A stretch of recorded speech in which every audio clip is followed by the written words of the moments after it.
Kalau pihak yang tergugat mereka tidak merasa bersalah, tidak ada halangan bagi mereka untuk melakukan sumpah pemutus.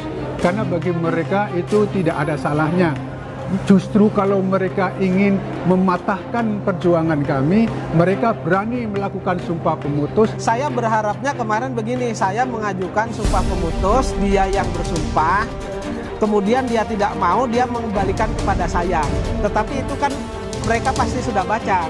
Kalau itu dikembalikan kepada kami, pasti kami berani, kan begitu.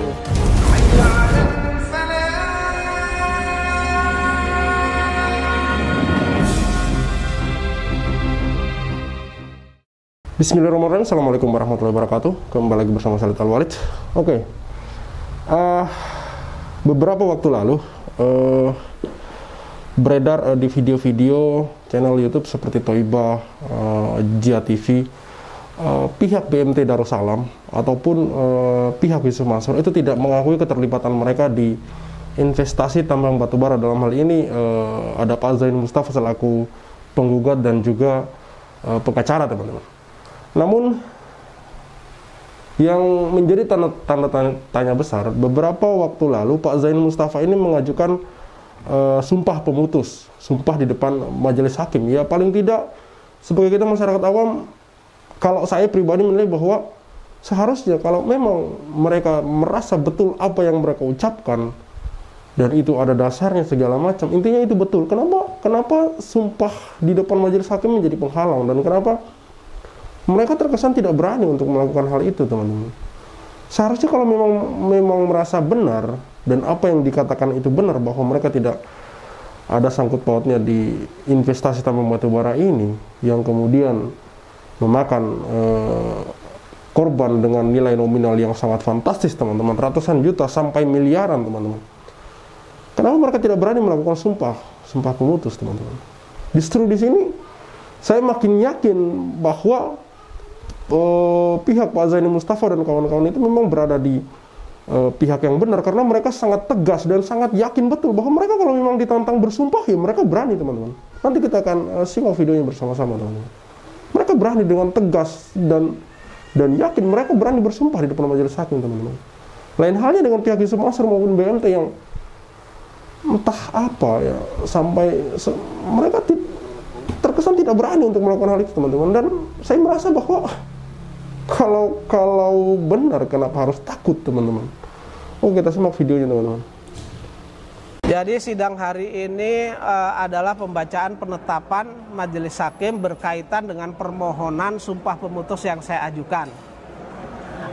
Berkaitan dengan sumpah pemutus itu, kemudian saya sebagai penggugat mengajukan sumpah pemutus, kemudian dari tergugat 3 Yusuf Mansur dan tergugat 4 itu BMT Darussalam, mereka juga menanggapi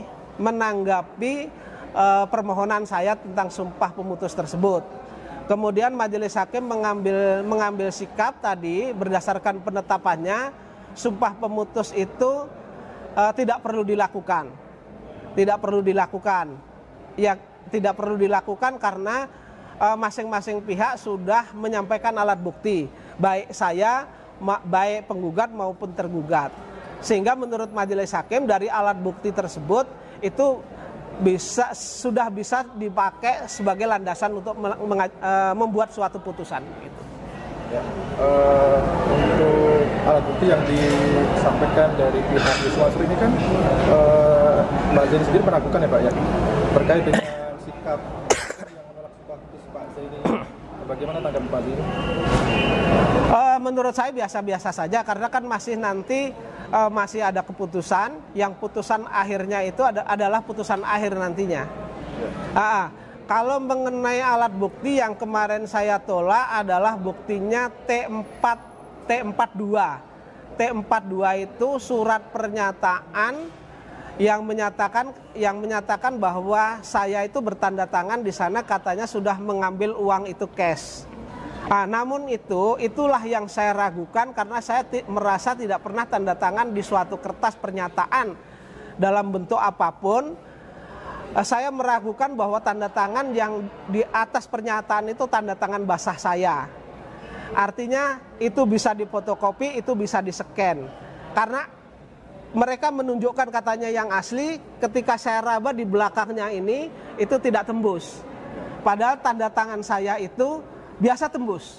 Gitu. Itu yang disampaikan oleh pihak BMT, Pak ya? Itu yang disampaikan oleh BMT. Palsu tersebut, Pak ya? Iya.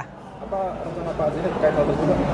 Kalau rencana itu tentu berkaitan dengan pemalsuan dokumen, tentu itu masuk ranah pidana, sehingga nanti tetap akan saya kejar, tidak akan saya loloskan sedikit pun. Tetap akan saya buat laporan polisi. Nah ini kalau benar, ini juga satu masalah ya. Ini apa yang dikatakan oleh Pak Zain Mustafa, bahwa pihak BMT ini mengajukan, ini menurut dugaan dari Pak Zain Mustafa, bahwa mereka mengajukan bukti palsu karena Pak Zain Mustafa tidak merasa menandatangani apapun gitu. Di sini ceritanya mereka mengatakan bahwa pihak Pak Zain Mustafa ini sudah menandatangani penerimaan duit, teman-teman. Luar biasa, ini luar biasa, teman-teman. Tidak bisa kita diamkan dan tidak bisa kita berhenti hanya dengan komentar bahwa tidak ada aksi, tidak ada. Kalian nggak melihat, kalian nggak ngikutin beritanya. Itu kepada para netizen yang mengatakan bahwa kok tidak ada aksi, tidak ada ini masalah perdata, Bung, bukan masalah pidana. Kasus perdata itu memang bukan kasus yang bisa selesai dengan cepat ya. Ini perdata, teman-teman. Memang bisa memakan waktu berbulan-bulan, bahkan bertahun-tahun, teman-teman. Karena bukti-bukti yang dikumpulkan harus cukup, harus kuat, dan memang ada banyak pending sidang lah, apalah, ditunda 2 minggu. Jadi teman-teman juga kalau bisa ngikutin dan dukung gitu, disupport. Jangan kemudian berkomentar. Di sini Pak Zaini Mustafa akan mengejar gitu, karena kalau misalkan ini benar-benar pemalsuan bukti, ini jatuhnya sudah bukan perkara pidana perdata lagi, tapi sudah masuk ke perkara pidana, teman-teman. Dan semoga kemudian benar-benar ini dikejar oleh Pak Zaini Mustafa. Kalau memang ini terbukti bahwa mereka mengajukan bukti palsu, teman-teman. Bukti palsu ini mereka benar-benar, kalau benar-benar ini terjadi, luar biasa rekayasa yang mereka lakukan, teman-teman. Luar biasa. Baik. Sebelumnya pihak dari Kusuma dan BMT ini kan sudah menolak untuk mengucapkan sumpah pemutus di depan majelis hakim, Pak ya? Iya. Dan hari ini pun pihak dari majelis hakim juga mengatakan tidak perlu mengucapkan sumpah tersebut. Iya. Mungkin ada hal yang ingin disampaikan Pak Zaini kepada teman-teman ini, Pak. Jadi begini, teman-teman, walaupun permohonan sumpah pemutus itu ditolak oleh majelis hakim hari ini, atau majelis hakim beranggapan bahwa alat bukti sudah cukup untuk menentukan ada perbuatan atau tidak, ini bukan putusan ini bukan putusan, hanya penetapan saja. Putusan akhirnya nanti berada di putusan akhir, ya kan? Di putusan akhir. Jadi belum siapa yang menang, siapa yang kalah belum terlihat dari putusan majelis hakim. Namun berkaitan dengan hal putusan majelis hakim, nanti akan saya pelajari. Kalau toh nanti saya sebagai pihak yang kalah, akan saya pelajari pertimbangan majelis hakim. Kalau memang di sana ada kekeliruan dan khilafan dari majelis hakim, tentu saya akan mengajukan banding.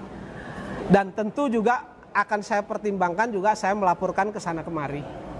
Iya. Agenda selanjutnya kapan, Pak? Agenda selanjutnya itu kesimpulan di tanggal 9 Mei. Tanggal 9 Mei kesimpulan dari para pihak. Tetapi tadi saya mengajukan surat permohonan untuk insakeh berkas perkara.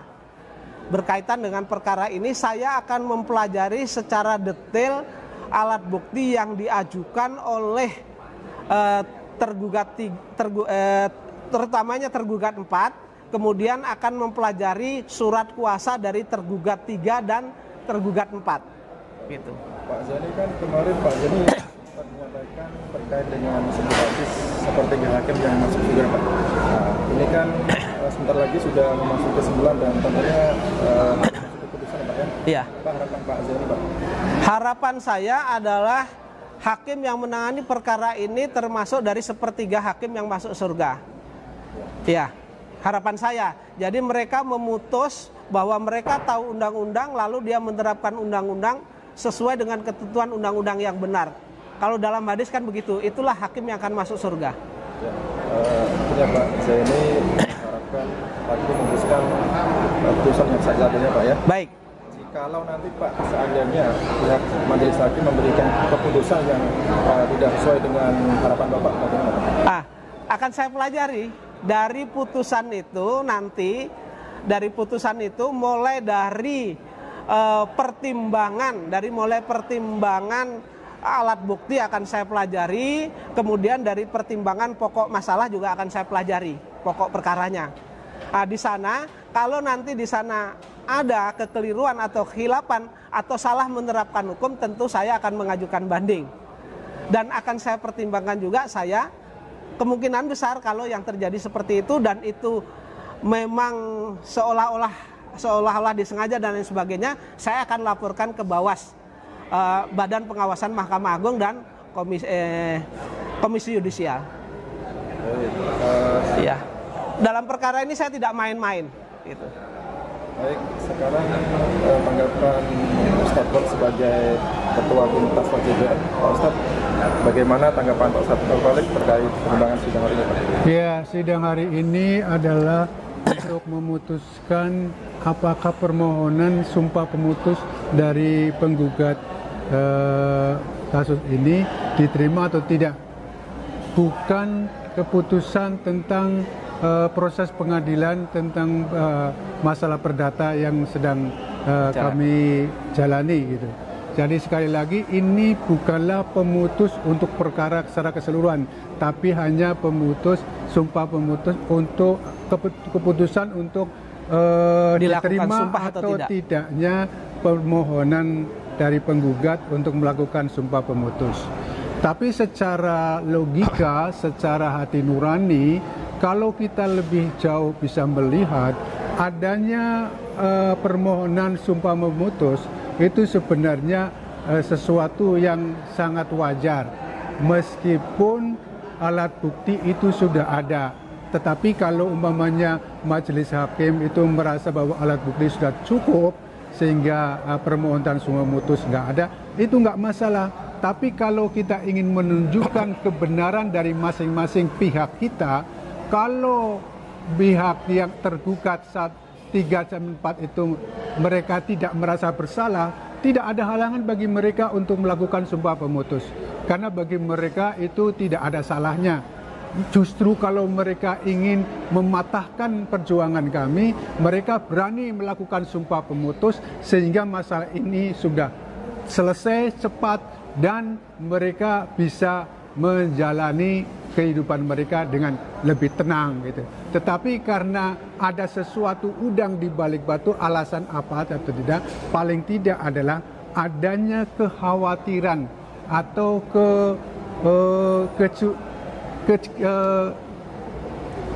ketakutan bahwa mereka berbuat salah, maka mereka mengusulkan untuk ditolak permohonan sumpah pemutus dari penggugat. Gitu.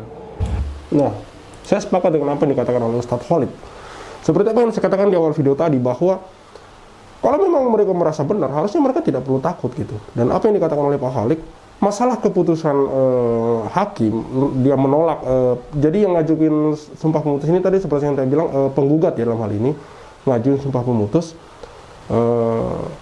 Permasalahan apa yang dikatakan oleh Pak Khalid, bahwa masalah ditolak sama hakim atau tidak, itu bukan menjadi halangan bagi pihak tergugat, baik tergugat 3 ataupun 4 gitu. Bukan halangan bagi mereka untuk menunjukkan bahwa mereka itu benar. Harusnya ya ayo kita bersumpah di depan majelis hakim atau bersumpah di depan media, di depan kamera gitu, bahwa saya tidak pernah bersentuhan dengan investasi tambang batu bara. Namun mengapa sampai hari ini pihak BMT Darussalam ataupun pihak Yusuf Mansur bahkan menghadiri persidangan saja nggak ada, teman-teman.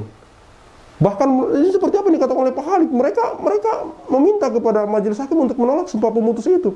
Dari mana saya mau bisa mengatakan bahwa mereka itu ada benarnya? Bagaimana ceritanya?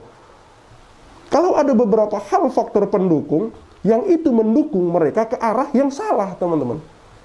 Bertolak belakang dengan apa yang mereka katakan, teman-teman. Mereka mengatakan bahwa mereka tidak tersangkut dengan investasi batu bara. Mereka mengatakan bahwa mereka tidak ada hubungan dengan investasi batu bara. Tapi diajak bersumpah, mereka tidak berani. Mereka tidak berani. Jelas-jelas mereka tidak berani kalau mereka seperti apa yang dikatakan oleh Pak Holik, mereka mengatakan bahwa mereka meminta kepada majelis hakim untuk menolak permintaan sumpah pemutus yang diajukan oleh penggugat, teman-teman. Dari mana? Dari mana kita mau mengatakan bahwa ini mereka benar apa? Ya jelas dari sini kita sudah bisa mengambil kesimpulan, teman-teman, bahwa ada sesuatu hal yang mereka sembunyikan selama ini sampai mereka tidak berani melakukan sumpah. Mau alasan apa lagi, teman-teman? Itu sebenarnya yang kita terima sebagai seorang awam. Sekali lagi, kalau mereka berjiwa besar dan mereka merasa benar, apa takutnya, apa yang bisa ditakutkan terhadap masalah sumpah pemutus itu? Justru sumpah pemutus itu menjadi pembukti benar tidaknya dari masing-masing pihak kita. Kalau mereka berani melakukan sumpah pemutus, berarti mereka benar dan kami yang salah. Ya, secara formal begitu. Secara formal. Tapi secara material Allah yang tahu. Betul. Ya kan? pihak BMT dan Wisma ini kan sudah jelas menolak ya Pak, yang membacakan sumpah pemutus pengadilan.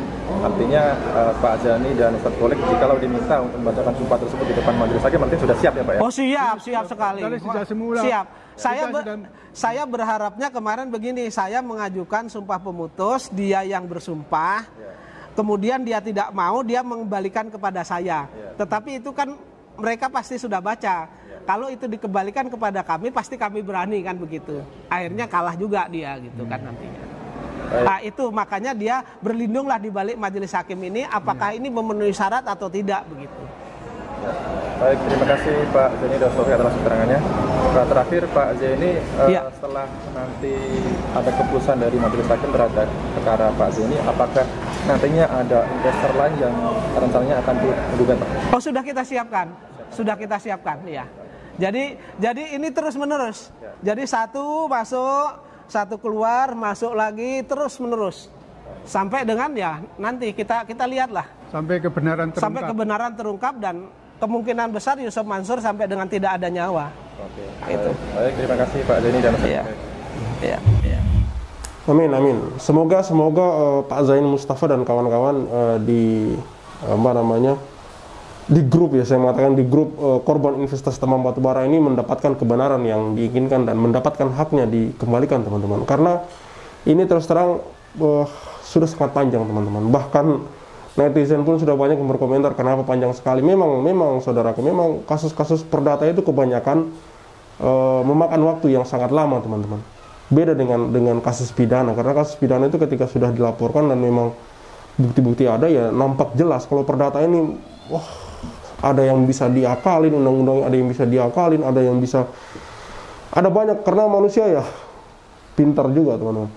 Makanya kayak ini tadi yang seperti dikatakan Pak Zain Mustafa, begitu mereka mengajukan sumpah pemutus, pihak tergugat itu mencari celahnya untuk mengajukan penolakan kepada hakim agar hakim bisa menolak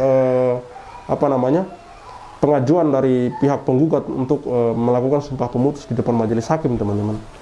Dan itulah yang dikatakan oleh Ustadz Holik, bahwa kalau memang mereka merasa benar, harusnya kan tidak perlu melakukan itu, tidak perlu melakukan usaha menolak pengajuan sumpah pemutus itu, teman-teman. Tinggal sumpah aja di depan majelis hakim, kan kalian benar, merasa benar gitu.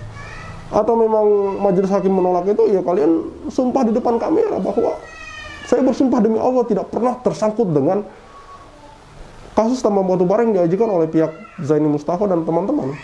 Beres kan, selesai kan. Paling tidak sesederhana itu, teman-teman, kalau memang merasa benar.